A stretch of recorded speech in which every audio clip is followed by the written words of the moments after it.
Si Army C, ayan, Army C, ano?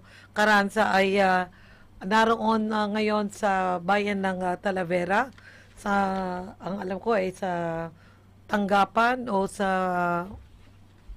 harap ng SL Agritech Corporation kung saan yung mga magsasaka na taga bayan ng Talugtog inirereklamo po dahil sa hindi nito pagbabayad ng mga hinakot o kinuhang palay sa mga magsasaka 27 per kilo ng palay yung kontrata nila, no? Sige, Army, kumusta dyan sa SL Agritech Corporation? Yes, magandang tanghali, kasamang Vic. At sa lahat ng ating tagapanood at listeners nationwide, nationwide talaga, ano? Siyempre sa ating Facebook page, sa ating YouTube channel. So, nandito ako ngayon, ano, kasalukuyan akong nasa harapan ng SL Agritech Corporation. Sayang, medyo mahina ang signal dito, kaya hindi ako makapag-live ng VMix, pati yung pagla-live ko ay napuputol. No, pero ayun nga, kasama ko yung mga magsasaka. Mula sa bayan. Oo, medyo choppy-choppy nga yung dating mo eh. Oo, hindi maganda yung ano, yung dating. Ayun. Teka, wait. Hanap ako ng pwesto. Medyo naglalakad kasi ako yan. Maingay kasi nasa tabi kami ng highway. Ayan. Okay na ba? Okay na? O, sige, pwede nang tiyagain. Sige. So, ayun na. Dahil tayo ngayon dito sa harapan ng SL Agritech Corporation sa Talavera, Nueva Ecija. Kasama ko yung mga magsasaka sa bayan ng Talavera at ng Gimba. No? May mga kasama ko na tayong taga-Gimba, taga-Faidal, Barangay Faidal, Gimba, Nueva Ecija. At nauulit na naman kasamang yung naging problema at issue last year kung saan yung mga magsasaka na kasama ko ngayon ay hindi pa nababayaran kung sa mga ipinasok nilang palay dito sa SL Agritech Corporation na itinanim nila nung panahon ng dry season. At kakakwentuhan ko yung mga magsasaka. Pero, nakapasok ba sila sa loob ng opisina? Yung iba nandito sa loob, yung ibang mga farmers at ako, andito ako sa labas. Hindi ako pinapapasok. Pero nasa loob na si Ma'am Minda, nasa loob ng kasama yung mga guards sa loob ng guardhouse. Pero si Sir Mamerto, yung isa sa mga farm leaders na pumirma sa kontrata ng SL Agritech, Mamerto Tagara ng Barangay Fronda sa Talugtog, ay nandun na raw sa loob ng opisina at pinakausap na ng management. Ngayon, yung mga guards dito, hindi naman makapagbigay ng ibang informasyon. At yun sabi na bawal pumasok ang media. At yung mga may pangalan lang unang check, yung pwedeng pumasok sa loob. So yung ibang mga magsasaka na nagtanim ng binhit ng SL Agritech ay andito pa sa labas. So, yun nga, no, ang taklas nung nangyayari sa kanila ngayon kasi alam mo, nung nagkukultong ako habang bumibiyahe kami papunta dito sa SL Agritech, marami sa kanila yung talagang inaasahan yung bayan ng SL Agritech. Yung isa, nagpa-opera ng bato. No? At yung inutangan niya, nung inoperahan siya sa bato, ay hindi pa niya napabayaran hanggang ngayon. At sinisingil na daw siya, babalik-balik na paniningil sa kanya. Ngayon, hindi niya mabayaran kasi yung sinaniman, yung itininig niyang palay na supposedly inaasahan niya ang bayad, eh hindi pa na inibigay ng SL Agritech. Yung isa naman, merong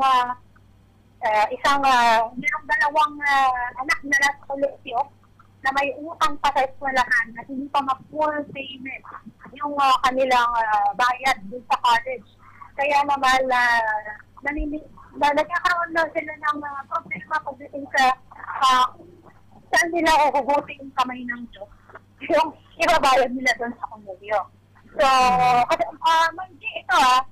ito palang, ito pala yung, I don't know kung ano yung scheme nitong SL Agritech, pero ang pala dito ay contract growing. No? At kumulan na. Nagkasila ako. Contract growing pala ang tawag dito. Yun, so meron dati, ang 2012 pa lang daw, ay nag-start na silang maghanap ng mga farmers. Dito sa Talugtog 2012 pa lang, nag-start na silang magtanim, no? Ng hindi ng SL. At ito yung mga bindi na hindi available commercially. No? Katulad ng SL8, SL20, at kung anong SL. Ito tinatanim nila ay SL7 at SL9. Ngayon, dati po, na yung kausap nila. Pero, move away sila sa mga kakontratang kooperatiba kasi parang ang system ay hindi daw na-ibigita ng SL Agritech yung presyo na gusto nilang bilhin yung panel na yung saka. So, yung mga miyembro ng kooperatiba ay may kapangyarihan na ibigta yung presyo. So, ayaw daw ng SL Agritech ng gano'n. At ito ay kwento lang sa akin ng mga farmers. So, sa cooperative, naghanap sila ngayon ng isang farmer leader o consolidator, ang tawag nila doon. At yung farmer leader consolidator na naghahanap ng mga magsasaka na ililid niya na gustong magtanim ng SL variety ng hybrid seed during kayapan, no? Dry season. Ayun. So, gano'n, hindi meron kontrate. At usually, bago daw mag-pandemic, magandang naman daw yung relationship nila. Nababayaran sila on time. Kahit na nung una daw, parang 10 days lang inihintay bago mabayaran at mag-clear yung cheque. Tapos naging 15 days. And then eventually, naging 25 days at siya naging 30 days niya, which is 21 working days o banking days equivalent. So, ito hihintay nung para mag-clear yung cheque. At ngayon, last year, itong mga kasama kong magsasaka dito, majority sa kanila ay hindi nagtanim last year ng SL. Kasi nga, ayaw na nila yung 21 days ganun sa tagal mag-i-stay para mabayaran yung palay na ipapasok nila. So, yung mga nabiktima last year na nagpunta rito, ibang batch yun. So, parang nailigtas sila dun sa nangyaring hindi pagbabayad na nangyari last year. Pero ngayon, pumasok sila. Pumasok sila sa kontrata. Yan, malakas mo yung ulan. Mula ako sa corruption ng SL Agritech. So, ngayon, pumasok sila sa kontrata kasi alam mo yung mga technician daw. Talaga namang todo convince halos araw-araw daw. Pinupuntahan sila sa kanilang mga butid para lang makumbinsi sila na pumasok sa kontrata bilang maging contract grower. Kesyo, 1 week pa lang daw. After nilang ipasok yung mga palay, i-share na sila ng cheque para hawak na nila yung mga instrumento ng payment. Kahit na mag-aantay po sila ng 21 business days para na-clear yung cheque. Tapos, ang nangyari pa, umalala sila sa kontrata,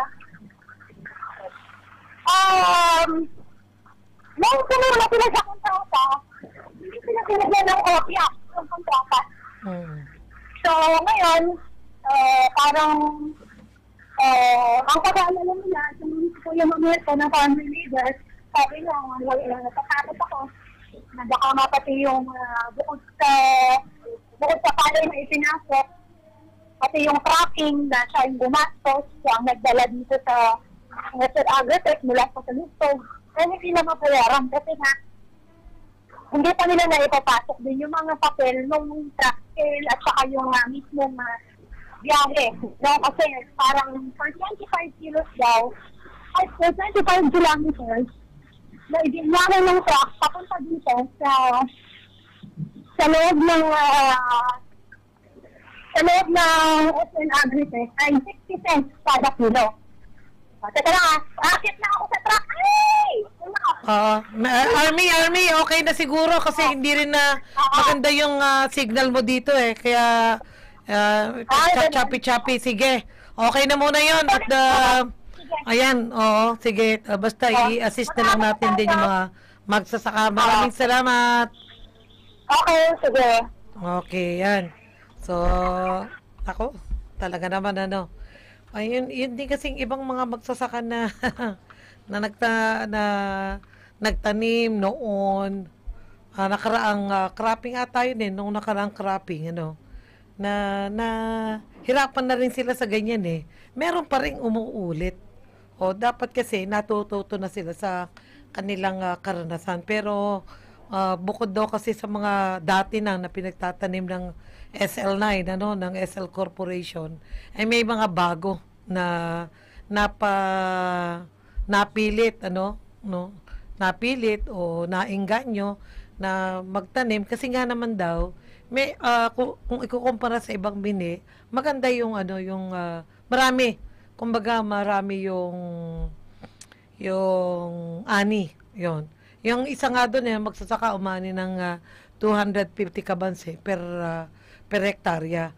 Hindi naman daw magbibigay itong CSL Agritech Corporation ng binhe kung hindi nila kukunin yung palay. Parang ganon. Kaya mapapapasok talaga sila dun sa nakakontrata. Katulad yan, yan yung nagiging problema nila.